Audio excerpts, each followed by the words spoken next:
Now on Radio 4, the shipping forecast takes a turn for the worse in Eley Williams' short story for radio. It's all right. Do not adjust your set. And now the shipping forecast, issued by the Met Office on behalf of the Maritime and Coast Guard Agency at 15:45 today, Friday, the 26th of January. Viking, southeasterly 4, soon becoming cyclonic 5 to 7, occasionally gale 8, then southwesterly decreasing 4 later. Rain then showers, moderate, becoming poor. High Shannon 7 losing its identity, poor Shannon, by 1300 hours tomorrow. High Humber 29, expected German bite 10:32 by same time. And in a break from our normal forecast, an apology. Here we go then. My dear, I know that you listen to the forecast every day to make sure that I'm all right. So even though we've fought, I know you'll be listening to this. Especially because we argued, perhaps. Argued, squabbled, quibbled, severe squalls veering southeasterly, moderate, becoming good. This morning you slammed the door and I heard you pulling out of the driveway. Perhaps now, hours later, you are still driving, listening to this on the car stereo while the rain bounces off the windshield in that funny, heavy way it does at night, reflecting the red of street lamps to hyphens and asterisks. Thundery showers, moderate or good, occasionally poor. You realise, my one, my everything. You realise more than anyone that I know nothing about shipping, nor really the sea. I've only swum in it once, and after what happened to us, I doubt I ever will again. But even before, my relationship with the sea was always one of briny stereotypes. I once ate a whole packet of Fisherman's Friend that day I met your father for the first time, and I have seen Popeye. That's about the extent of it. I remember that the first day I met you, I told you that I thought Popeye looked a lot like Tony Benn. You told me in turn that Popeye's catchphrase, "I am what I am, and that's all that I am," reminded you of Locke's theory of individualism, and we had both laughed, because we were undergraduates in a pub trying to be so clever in front of one another. And yet, for all that cleverness, I now have no idea what low just west of Rockall 987 expected Bailey really means beyond the page, beyond this wire mesh of microphone and the walls of this padded studio. Portland, east or northeast 4 or 5, occasionally 6. I'm no good if I have to veer from a script. Not a spontaneous bone in my body, I think, is the phrase that you used the day that I proposed. You were laughing and saying yes, but you knew that I had spent months planning it all. 3 years to the day from our first meeting, and you watched me sink to my knee.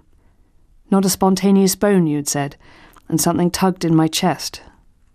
That tugging feeling is one we've felt all too often. I'm so sorry. More on that later. I'm looking at this script now. Did you know the shipping forecast is set at a strict 370 words? That's 5.8 times the number in the Lord's Prayer, and 2.3 times the number of words in the national anthem, even including the verses with the bits about assassins and knavish tricks. Anyway, now that I've got these 15 minutes to say whatever I want to you, I'm finding it strangely difficult. Intentions, good. Chance of being forgiven, moderate. Ego, fair, in patches. The fact I have to read this forecast day in, day out to assist other people plan their journeys or feel safe when you are angry is an irony not entirely lost on me. I reckon I shan't be manhandled out of the studio for breaking the patter for quite a while yet. I've gaffer-taped the studio door shut for one thing, which may slow them down a little. A warning to my producer: if you attempt to cut away to Sailing By, I'll tell the whole listening nation what the continuity team in the umbrella stand got up to at the annual Christmas party. I swear to God. So, anyway, I'm dedicating this Cape Wrath to Rattray Head, including Orkney, my one specific darling listener, to you. Quite apart from shipping, I find the idea of the sea a funny one. The seas and the oceans are just too big for little old me to talk about. Do you remember when on a whim we looked up online how many millilitres of water it takes to drown someone? And the World Health Organization website had come up first, its page featuring the phrase, "A small child can drown in a few centimetres of water at the bottom of a bucket, in the bath or in a rice field." and we had laughed at how specific it was, and then looked at one another, appalled. One can work out how many teardrops there are in the world's oceans. I did the calculation yesterday whilst listening to The Week in Westminster. Bear with me. I have my notes here. The volume of the Earth's oceans is approximately 1 × 10⁹ cubic kilometres. And if you convert cubic kilometres to cubic metres, and then to cubic centimetres, and then multiply the approximate number of drops of water per cubic centimetre, about 10, at least closer to 10 than 100, you can tell there are approximately 1 × 10⁻25 drops of water in the Earth's oceans. In tears, I think together we have managed something similar on a quiet weekend. There's this idea that in the 1930s, radio announcers were under orders to wear dinner jackets in the evening. I suppose the female equivalent would be a ball gown. I'm not wearing a ball gown, sorry. I'm wearing trainers. I'm taking off my trainers. How's that for spontaneity? I appear to be wearing odd socks. People listen to the shipping forecast because of its regularity. I think it must work a bit like a lullaby with its meaningless but perfect words said with such certainty. You had a great way of making up lullabies on the spot, bent over the little bed. That's how I think of you, often, the picture of you. But I was talking about the shipping forecast. Generally, the idea of the sea and what we do with it and about it is hotching with phrases that delight listeners. A certain comforting familiarity with the phrases of the sea exists generally too. That the eights will come in pieces, that there are planks to be walked. My father lies at full fathoms 5, becoming 4 later. Albatrosses will be worn around necks like security passes. Water, water everywhere, and all the boards did shrink. Water, water everywhere, nor any drop to drink. You can lead a horse to water, but you cannot make it think. People are also fascinated by the imagery of the unknowns in the sea and the unknowns in the forecast, the creatures inside it. Kraken, dormant, rising, expected apocalyptic in 1400 hours, moderate to severe. The forecast, I think, fulfills the role of an incantation, with some faceless, calm entity promising you everything will be all right. It is really just a grown-up's bedtime story, a list of jargon and magic words suggesting that somewhere someone is concerned with the smooth running of the world. One of my colleagues once said he felt a certain power came with reading this list of words. He suspected people were listening to him as if he was a Middle England weather god dictating what is to happen, rather than reading out others' best guesses. I think I introduced you to him at the funeral, that colleague. What's that quote from Richard III? Will I, the newsreader, drown more sailors than the mermaid shall? And lo, it was good, becoming moderate. Personally, I don't think people enjoy listening because of any power play. People are tucked up toasty in bed with gale 8 to storm 10, expected imminent, being promised to someone other than themselves outside. The shipping forecast was playing when we arrived home from the ceremony, I remember, playing into the emptiness of our newly too-silent house. Forecasting has its own appeal as a word. You cast a spell in the same way you cast a net. I'm not really a forecaster, of course.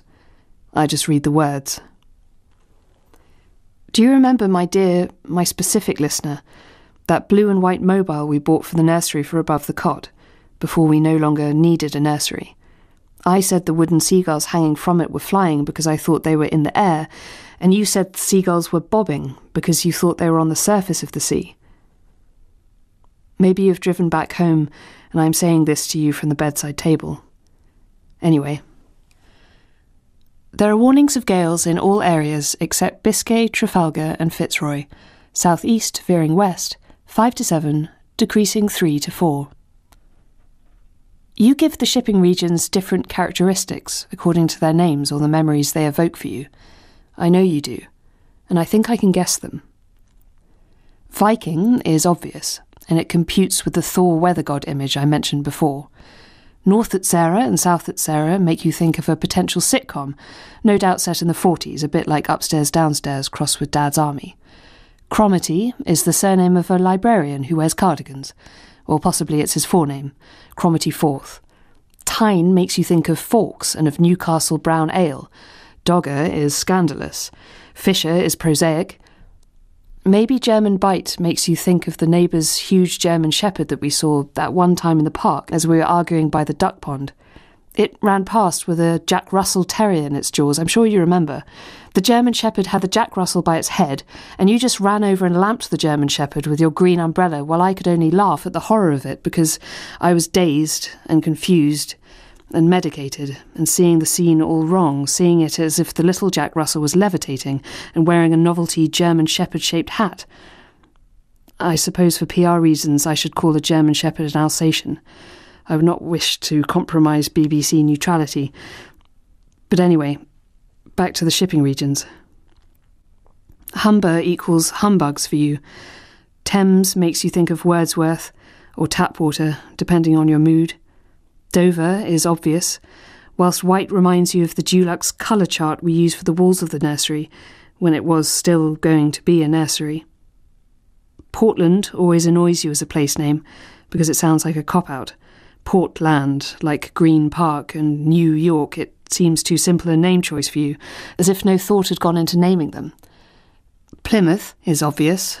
Biscay is biscuits. Trafalgar equals the square and tricorner hats. Fitzroy I know we both resent, along with the rest of the country, because of the way it supplanted Finisterre, which meant end of the earth, and therefore had all the poetry that you could want. It is pleasing, and with some sense of sated vengeance, that the name Fitzroy actually means bastard son of the king. Soul equals fish, and loneliness, lonely fish. Lundy is a badly pronounced French Monday, while Fastnet is a chain of supermarkets, sub-Sainsbury's but one up from Safeways. Irish Sea and Shannon have pleasing Celtic connections. Rockall and Malin are two glamorous Olympic inline skaters. Hebrides equals your grandmother. Bailey, your grandmother's favourite drink. Fair Isle, the jumper your grandmother gave you the Christmas before she died, possibly on account of Bailey. Faroes equals Egypt, of course, and Southeast Iceland is entirely self-explanatory. My embarrassment, low. Rockall, 987 deepening rapidly, expected home by 0700 hours tomorrow. Mood, veering. Defensiveness, backing. Severe gale force 9. Thundery showers, moderate to poor, occasionally good.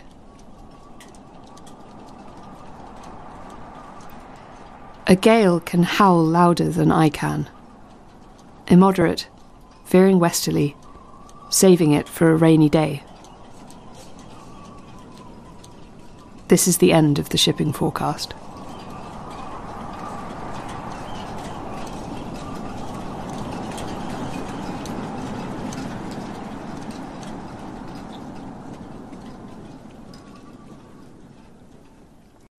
We need to replace the glass in that studio window.